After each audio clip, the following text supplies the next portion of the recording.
Hey folks, this is Riker, and the Diablo world has been shaken. Rod Fergusson, the man who's overseen more Diablo launches in the past 5 years than we've had in nearly 2 decades prior, is stepping away from Blizzard. What does this mean for the future of the Diablo franchise? Who will replace him? And what was he hinting at in his parting words? We'll also cover in this video the early access launch of Titan Quest II. Is the new dev team doing justice to the original classic action RPG? We'll dig into Last Epoch's upcoming Season 3 and what new details we've learned, including what these new primordial items are. We'll try to decipher a cryptic new Path of Exile 2 teaser. Let's see who ends up being right about this one. We'll talk about the 40 classes coming to No Rest for the Wicked, plus its co-op update, which now has an official lock-in date. All around a big action RPG focused week, but we'll also cover why Bioshock 4 seems to be in trouble. As always, you can find discussion timestamps in the description, and don't forget to ring that sub notification bell to be alerted to new Saturday episodes. But before we dive in, a quick word from this video's sponsor, Ragnarok M Classic, an officially licensed return to the Ragnarok online world. A blast from the past, where the only currency is Zenny. No shops, no pay to win, just questing, drops, and that old school vibe we remember. You buy and sell everything with Zenny at the exchange. Gear, cards, materials, headgear, and every one of those can drop from monsters, minis, and MVPs. You build wealth by actually playing. They faithfully remade the 6 original classes, and unlocking their 3 breakthroughs is free. You can also swap classes in real time to benefit from their different skill trees in different situations, and you can team up with friends or even build or join a guild, and then go take on big bosses together. Also, the monthly pass is free for life. Just log in, grab perks like XP and drop rate bonuses and a fresh headgear every month. Also, offline battle is free as well, so your character keeps grinding while you're busy. And if you hate randomness and upgrades, their new Safe Refine feature gives you 100% successful refinement upgrades. You can hit plus 15 without wasting your precious materials. Pre-registration is open now, with closed beta coming soon on iOS, Android, and PC. Use my link below to support the channel and jump into an authentic Ragnarok online experience. And remember, Zenny buys all. Alright, starting with Diablo news, Rod Fergusson, Diablo General Manager, is stepping down. In a tweet, he posted, quote, "After 5 years of driving the Diablo franchise forward with 4 big launches, it's time for me to step away from Blizzard/Microsoft, sword in hand, and see what's next. The teams are set up for success, with an exciting slate of releases ahead. I'm incredibly proud of what we've built together and looking forward to what comes next for Diablo and for me." Rod joined Blizzard in 2020, and the 4 big launches he oversaw include Diablo II Resurrected in 2021, Diablo Immortal in 2022, Diablo 4 in 2023, and Vessel of Hatred in 2024. Interesting that he mentioned that there is a slate of releases, plural, ahead. We know there will be at least 1 more expansion for Diablo 4, currently unannounced, but expected to be announced at Gamescom in a couple of weeks. Again, I'm predicting an early 2026 release for that. Check out my video going over all of my expansion predictions. Sorry, it's on this side, not on that side. As for what other releases he could be referring to, well, I doubt we'll be getting a Diablo Immortal 2. Kind of goes against the game's monetization model to start over fresh with a new game when you're interested in getting whales to pour thousands into their current characters. Kind of a hard sell to be like, yeah, that 10,000 you dropped, forget about that, new game coming up. But I suppose there could be some kind of major expansion for Immortal, or maybe like an update to the game. Other than that, maybe a Diablo 1 remake, that'd be nice. We did get Diablo 2 Resurrected, why not a Diablo 1 Resurrected? And speaking of Diablo 2 Resurrected, some kind of expansion or major update to D2R would be insane. It'd be very unexpected, something that I don't think would have ever happened under Bobby Kotick, because it's something that would be for the fans more so than for making money. Of course it would make money, but the old Activision model was we don't want to make money, we want to make the most money possible.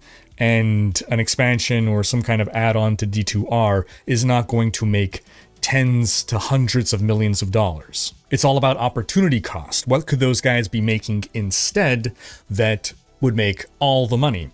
That was the Activision model. But Microsoft doesn't follow that same model. They're okay with releasing things that will be profitable that fit some kind of niche. But again, I might just be dreaming here. I still think it's unlikely, even though they did tease something Diablo 2 related not too long ago. Outside of that, a third expansion for Diablo 4 is very possible. I would think that well, first off, I'm sure they had plans for a third expansion, minimum, for Diablo 4. But Blizzard always plans for more and more expansions, and at some point they end up getting canceled. I think it would depend on the performance of the next expansion to see whether that third expansion would be fully greenlit or shuttered, and then you move on to Diablo 5. And speaking of Diablo 5, well, Rod already previously said that we won't have to wait as long for Diablo 5 as you would have to wait for Diablo 4. He didn't say specifically Diablo 5, but he did say that we won't have to wait as long for the next installment in the Diablo franchise as we had to between D3 and D4. That said, I doubt that Diablo 5 is near enough in the future for Rod to be including it in the release slate, given with him gone especially, it could get pushed back significantly, but who knows? I think the biggest surprise would be a new game entirely, and honestly, I'm all for a new Diablo experience in a different genre, maybe like just an RPG like Skyrim or like The Witcher, something single-player focused. Then again, Blizzard doesn't really do single-player games. Now, Rod had joined Blizzard with the reputation of being a closer, or some say a fixer, someone who comes in to save games with troubled development cycles. Yeah, my light's flickering, isn't it? I see it in the recording. So again, if you look at Rod's history, he had this reputation of coming in to save games and get them launched when they were kind of struggling. And he did insist, though, that this was not the case for Diablo 4. But the fact remains that in the 5 years he was with Blizzard, more Diablo titles have shipped than in the previous 18 years, which only included Diablo 3, its expansion Reaper of Souls, and then the Necromancer pack for Diablo 3. It is a shame we didn't get to see Rod in a recent campfire chat for a final goodbye. Now the big question is, who will replace him? Are we going to see an internal promotion? Like maybe Joe Shelley, who we haven't heard from in over a year? What's he been up to? That said, general manager is a very, management position. It's very different from directing a game. It's not a design position, so I don't know that there's actually anyone on the Diablo team that would have the desire or relevant experience. I guess maybe more on the production side, in fairness. Yeah, the production people maybe could be raised up to that managerial position. It'd be crazy if they brought in a Blizzard veteran like Chris Metzen. Even crazier if they brought in someone from Blizzard North. It would never happen. There's too much bad blood there for anyone to agree to that. Could also be that Rod just won't be replaced at all. Maybe there just won't be a Diablo general manager anymore. Warcraft's general manager left last year, and as far as I can tell, no one's replaced him. Maybe Microsoft just doesn't believe general managers are a necessary role. It's some kind of middle management, and the, game leads could just report directly to the higher execs. I do think that's a mistake. I do think it's good to have someone overseeing a franchise, especially when that franchise has multiple games in it running concurrently. No other Blizzard franchise really has that going on in the same way. I think Diablo, more than any other Blizzard franchise, needs a general manager. But what do you folks think? Outside of that, the Diablo 4 Goblin event ended this week, and the Mother's Blessing XP and Gold Boost event kicked off, which will run until August 12th. Now, offering these kinds of events a few weeks into a season is a great way to allow players who have less time to catch up and finish up their season objectives. By this point, a lot of the blasters are done with the season. The Goblin event is a more fun event than just an XP and Gold Boost. And this time it really helped players farm up masterworking materials, gold, even the runes desperately needed to craft mythics. It was actually a brilliant way to address the paucity of runes. Now, whenever I think of Diablo 4's decision to be a shared world live service game, I always think, if this is the decision, and whether you agree with it or not, whatever it is the decision, there's no offline mode, there's no leave me alone mode, I want to play completely solo, right? Then whatever the decision is for the kind of game it wants to be, we gotta use this format to its maximum effectiveness to justify that decision. And I think events is a big part of this. I mean, why not have some kind of event ongoing all the time? Imagine every week there's some kind of event. People would complain less about lame events if, the event that's lame is just 1 out of 12 events of the season. You're a live game, a living world, make it feel alive. Maybe you get players to come back and log in for one of the week's events. Maybe you get people to play an extra week, and then an extra week, and then another extra week, because the next event provides just enough change and just enough novelty to keep them engaged. Of course, I'd love to have big tentpole, exciting events, and those probably should be worked in, maybe week 2, week 3, positioned right before most players drop off. Again, to just kind of hook them for that extra week. But as for these lower effort events like Mother's Blessing, they can be the filler around them. But what do you folks think? Would more events keep you playing even just a bit longer, or would it make no difference? Sound off in the comments. We'll round out the Diablo news by pointing to this post by the official Diablo Twitter saying, "Grab your potions and meet me in Hawazar," and it shows the PTR goblin. This seems like an indication that the test server is coming up soon to preview Season 10, which we know will entail a rework of Infernal Hordes and feature Chaos powers. You can check out my interview with Brent Gibson to learn more. Moving on to some Titan Quest 2 news, we're 1 week into the release of Early Access. Reviews on Steam remain at very positive, and in less than 72 hours, it's sold over 300,000 copies.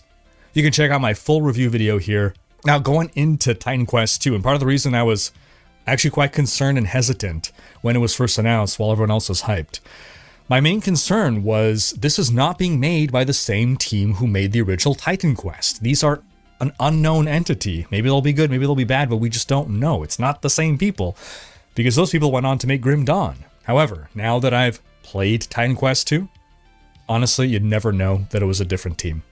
I think they were very faithful to the feel of the original, and overall, it's a promising start, and I look forward to them adding more content. I will follow up on one point in my review, because I've seen some pushback on this one point in particular, where I said that after my playthrough of a few hours, I had gotten no item drops that excited me.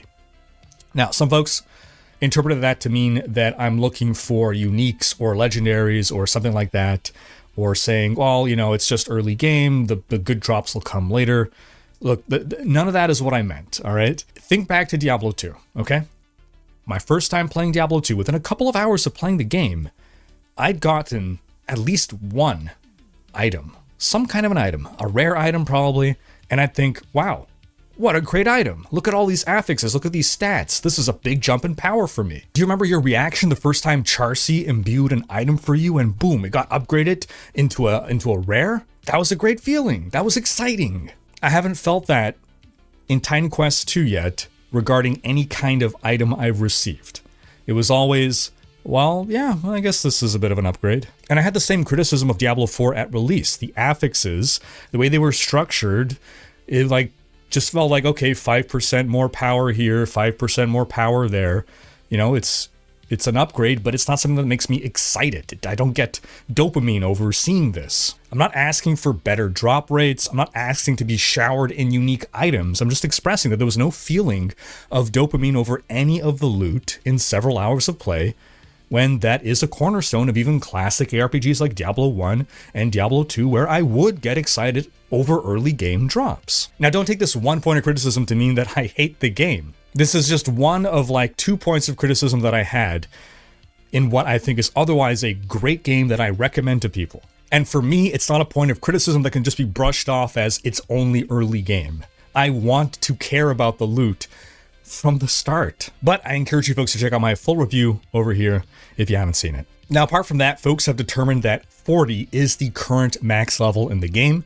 It's not clear whether that max will rise over time as they add more acts and whatnot, but currently you're around level 20 when you finish the current content, but you can keep farming, and again, 40 is the current cap. But how do you folks feel about the loot in Titan Quest 2? Tell me about any items that you got you excited. Why did they make you excited? And tell me if it's even important to you, as it is to me, to get excited over loot. Then in some Last Epoch news, Season 3 is still on track for an August 21st release. We've learned from Mike's recent dev streams that the team is still very interested in a console version of Last Epoch, but they have no specific plans to discuss at the moment. I do believe with the Krafton acquisition, they will likely now have the resources that they need to make this happen, but I think we're probably at least 1 year out from a console release. We also learned that loot filter sound options are coming. Also, as part of the Lich rework, the Lich will now be able to dual-wield one-handed axes. There's also a new melee skill coming to the Lich. We learned a bit more about primordial items that are coming with Season 3. They're going to be unique items, but they differ from regular unique items in that they have very niche use, as opposed to being more like generically useful, and they're going to be extremely powerful in that niche. Season 3 will include a new chapter that will expand the story quite a bit. It's going to be building towards the climax of the game's narrative, so it's not the final chapter. There's going to be a new chapter boss, of course. There'll be new ancient era areas, but no new dungeons.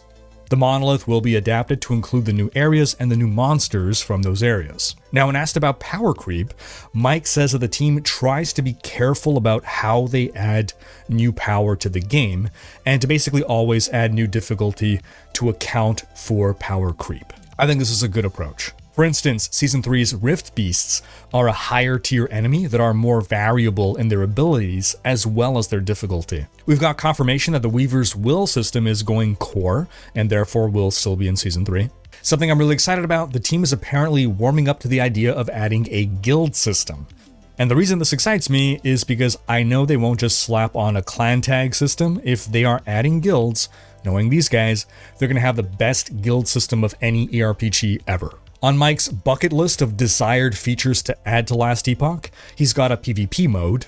That also excites me, as I think there is great opportunity to execute a really fun PvP mode in ARPGs, and no one has done it yet. Well, the closest we got was Path of Exile's Battle Royale mode. Also on Mike's list is more procedural generation content, uber bosses, and even a raid boss. But again, to clarify, this is just his personal wish list, not a content roadmap. Oh, and don't expect mounts to ever come to Last Epoch. As per the devs, the game's maps are just not designed with mounts in mind. In some No Rest for the Wicked news, the devs held a Q&A stream last week, and we learned some promising news for the future. The release for co-op is confirmed to be Q4 2025, so by the end of the year, we'll be able to play Wicked with a buddy. And this will also include fresh co-op focused content. Loot will be shared, as in everyone sees the same drop, so whoever grabs it first gets it. Now, while I prefer loot systems where everyone sees their own personal loot, I see Wicked as a game that you're likely to be playing with friends, not random people, so I don't think it's that big of a deal. However, why not give us the choice? Path of Exile, for instance, gives us options like short allocation, where loot is assigned to a player when it drops, and if that player doesn't pick it up after X seconds, then that item becomes fair game for everyone. But if the design ethos here is to actually force players to fight or argue over loot or otherwise discuss loot, that's just something that I don't think is a good idea. Yes, we did that in the Diablo 2 days, but that's because no one had invented a better system yet. They're also looking to improve the gathering mechanic with some kind of timing-based event to make this more engaging and skill-based. Also, parrying and blocking will be moving to a single button where you tap to parry and you hold the button to block. Now, throughout all this, the devs are still working on their massive overhaul where they're adding classes into the game. Right now, it's like there's no class system. They're moving to a class system. And with this new system, your weapon will determine your class. They're planning for 40 unique classes, which sounds staggering, but do keep in mind that what I think this basically means is just specific move sets and progression paths for each weapon. We're not going to have like 40 different character models with 40 different voice sets, and every class needs its own different gear, cosmetics, and all that. A class in Wicked is not what we think of in a traditional ARPG, is what I'm saying. Still a lot of work for them to do, but it's going to be more on the, conceptual and mechanical side rather than on the asset creation side. We learned that the current level cap of 30 is a placeholder.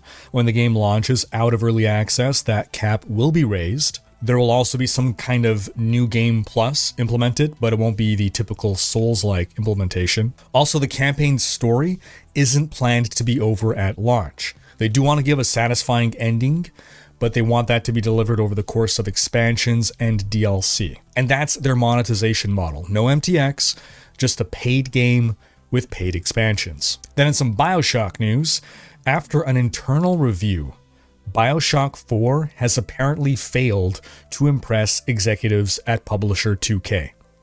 And as a result, the studio head of developer Cloud Chamber has been let go, and the creative director of the game was moved into a publishing role. This is as per Bloomberg, who also says that workers at Cloud Chamber are now worried after an all-hands meeting in which they were told that the company has to become more agile and efficient. A remake of Bioshock 1 was also allegedly cancelled. Now, Bioshock 4 was announced in 2017, and the reason for the execs not being impressed apparently had to do with the game's narrative, which will be revamped in the coming months. That's kind of the main thing in a Bioshock game. So this does not bode well. But who knows? Maybe they're bringing in Rod Fergusson to fix things. Then in some Path of Exile 2 news, we got a cryptic teaser for the upcoming update. This image, said by GGG to have been recovered from a long-buried library in the ruins of Oriath, along with the accompanying text, "The symbols are of an unknown language. Deciphering it may be possible, but it will take time. Time I may no longer have."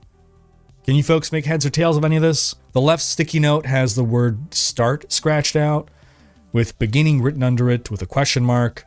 This corresponds to the first symbol. There's also a sticky note for the fourth symbol, which seems to have chasm and then pit scratched out, then well beneath it. Well as in a well from which you get water, given the previous two contextual clues. The third sticky note corresponds to the first symbol on the second line, with noble and highborn and also king scratched out. So maybe this word is emperor, as in Izaro from the Lord's Labyrinth, as a trial of ascension. The fourth sticky note seems to have snow and freeze scratched out, with winter being the guess.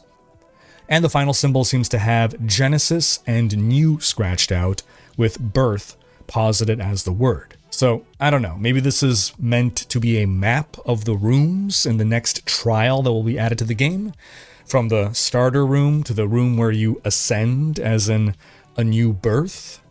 But what do I know? What do you folks think this could mean? And will it already be deciphered in the hours between me scheduling this video to go live and by the time it actually goes live in the morning? If so, be the first to shout out the answer in the comments. Because outside of that, hype for the update continues to build. Redditor Rare Secretary believes that the final boss of Act 4 will be Hoko of the Tukohama tribe, because he gets 4 full pages in the art book. And Rare Secretary's reasoning is that the only other characters to get 4 pages are the final bosses of Acts 1 through 3. Now lastly this week, I want to make a quick note about the upcoming game by Moon Beast. Some key Diablo 2 veteran devs who are working on a new ARPG and are taking things in a very different direction. The game is currently in pre-alpha. They haven't even revealed the game's name yet, and they've given a few people access to try out the game and share it. And I've been streaming it on Twitch this week, and I will have more coverage to share about the game in the near future, but I'll at least say now that I really like their ideas and that they're doing things no one else has done in this genre. And that's going to wrap up this week's video, folks, but do be sure to check out last week's video in which we discussed the major video game censorship story that continues to develop. Thanks for watching. Special thanks to my Patreon supporters for making these videos possible. If you enjoyed this video, give it a thumbs up and subscribe to join Rikers Raiders for more gaming content.